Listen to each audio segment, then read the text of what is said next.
Hello guys, welcome back to my new blog. I hope हजुरहरू सबैजना सन्चै हुनुहुन्छ होला। म पनि सन्चै छु। म चाहिँ आज लेक साइड पोखरा आएको छु।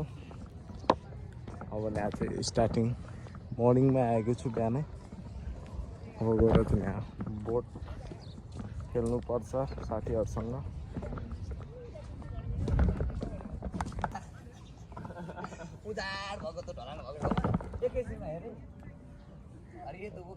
बुवा त्यहाँ त नुहाइदिए है।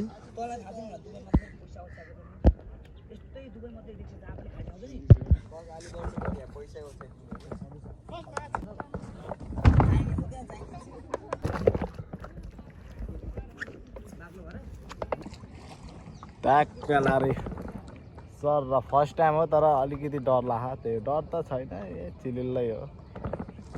यस्तो छ। अब हामी चाहिँ मन्दिरतिर जान्छौँ, उता मन्दिरतिर।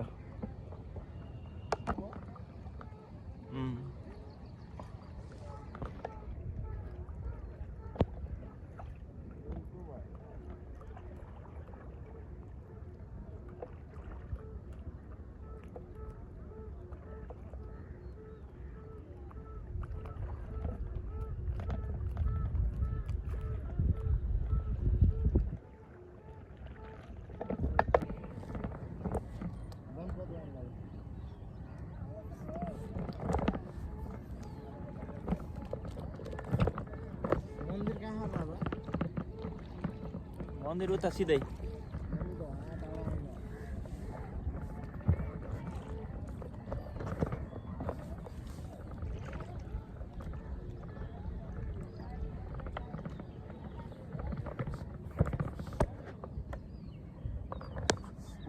मन का रहर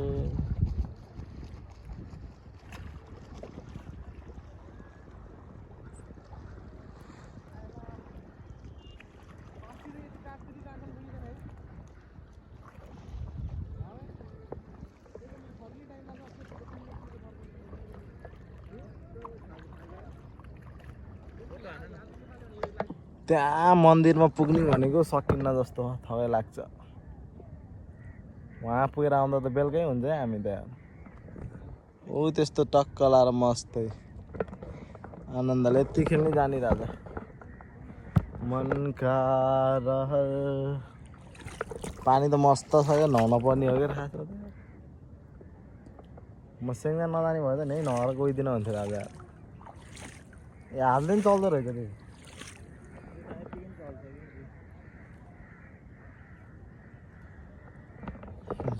अब मन्दिर गएर एकछिन यही खेलेर चाहिँ अनि त्यसपछि हामी कहाँ जाने?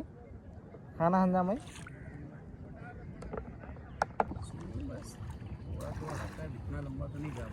नहीं, ये इसमें तो कोई भी नहीं कर पाएगा।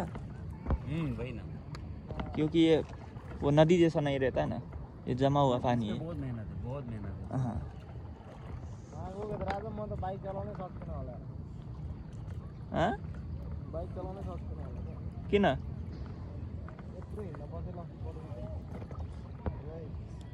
ब्यालेन्स मिलाउन गाह्रो गल्यो अगाडि।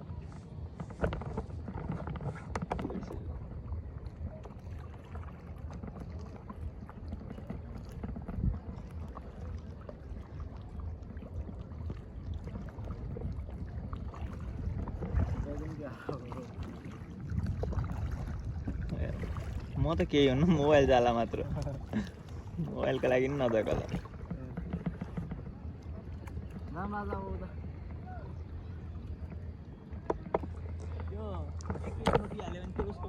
ए हस्पिटलको अब चाहिँ हामी यो सकेर चाहिँ जान्छौँ।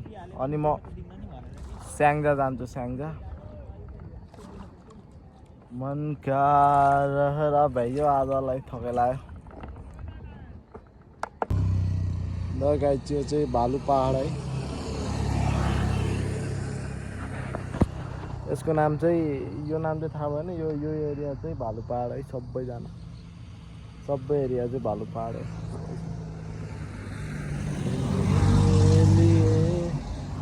बाइक यहाँ छ। एकछिन तात्यो डिस तात्यो भने फेरि ब्रेकै लाग्दैन क्या फेरि। तेरे ट्याक्कै यो हेरु बजारबाट चाहिँ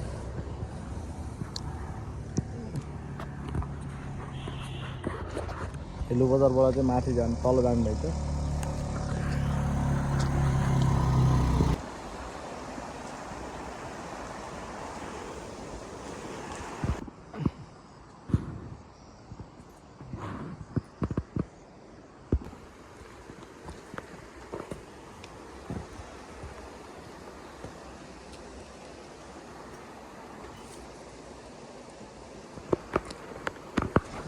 अरूको बाइक अब पुऱ्याइदिनु पर्यो।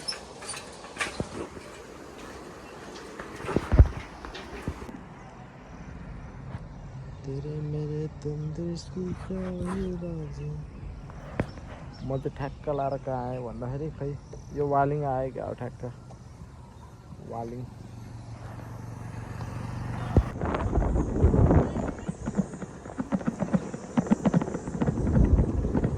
अब यो चाहिँ हाइवे।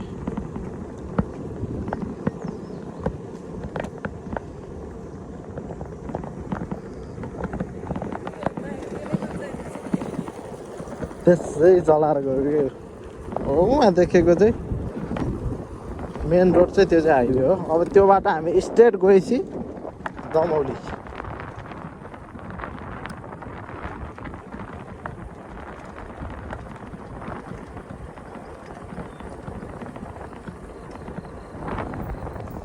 हरे राम राम राम हरे हरे।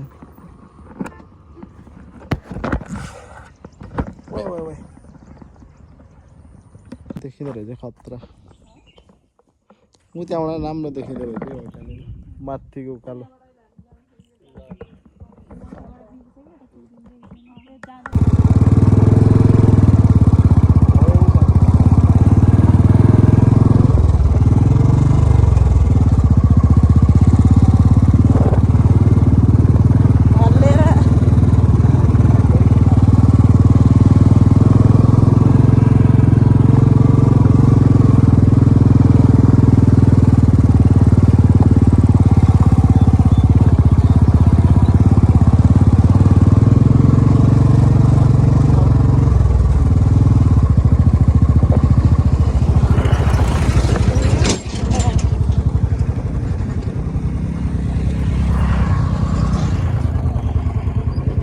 हुन्छ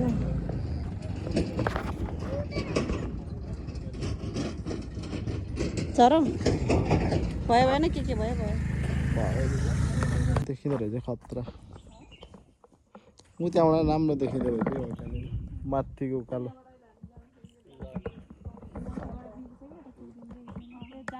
ल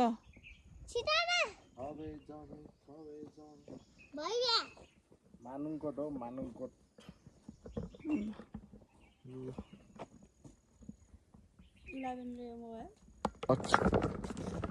हेरेर तर जाडो महिनामा फेरि यो त्यस्तो डाँडा डाँडामा कुहिरो लाग्थ्यो त्यही कुहिरो अनि यो माथि अनि फेरि हामी वहीँ पुग्न अझै तल।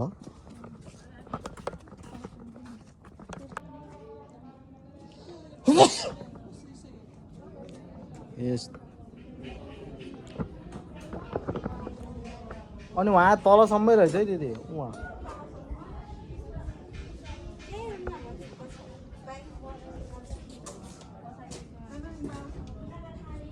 आवे जावे खावे जावे।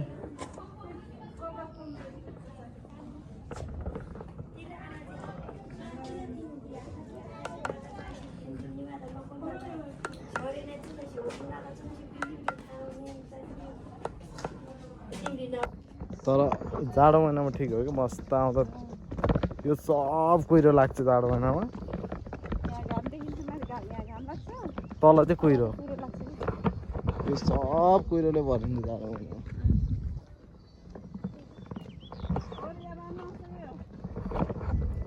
उहाँ माथि हिँड्नु न माथि जाऊँ। वहाँ माथि त्यत्रो छ त। आवे जावे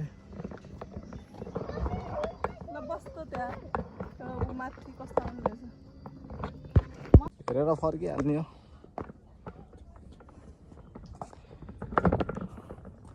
तर फेरि अहिले भन्दा त जाडोमा खतरा देखिन्छ कि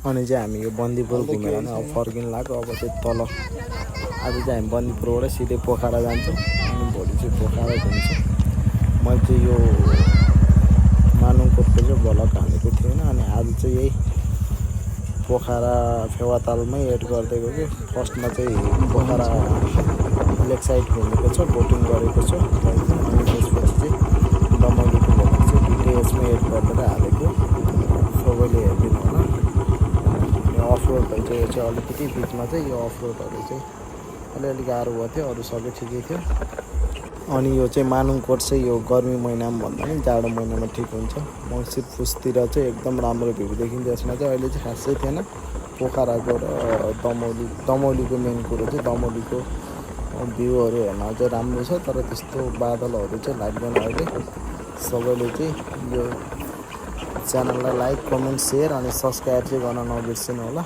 आजको मिनी भ्लग चाहिँ मेन पोखरा लेक साइड र मानुङकोटको दुइटै भ्लग चाहिँ मिक्स छ है गाइज अघि झोला निकाले झन् उसको